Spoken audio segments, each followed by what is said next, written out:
For this week, you will be learning about what is called imperialism.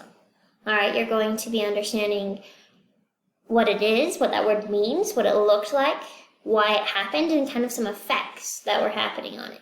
So, over here, you will open up the lesson, and then afterward, you will have a short quiz. So, for imperialism, we want to make sure you open up your travel guide. Okay, that travel journal. Big questions. Why did nations colonize? So why did imperialism start? Where were these colonies? Where were most of them located, the different waves? And why did it continue? All right. You will go through these different lessons, well, slides of the lessons, I should say. This tells you about why it happened, some reasons that it started. Look down here, right? Playing the wheel, you'll get more information there. Exit out, go to the next one.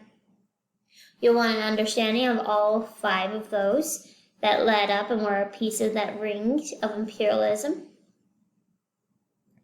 Where were they? Was our second question. All right, this map has us look at the different countries of who were the imperialists, so the ones who were colonizing these other areas. This was kind of in that first wave. This is in that second wave. All right. Where were they? Where did it happen the first time versus the second time? Right? Those differences. Third question, why did it continue? Then we have a good review. And then into our assignment. Remember, once again, focus on what it is, why it happened, those effects, and where.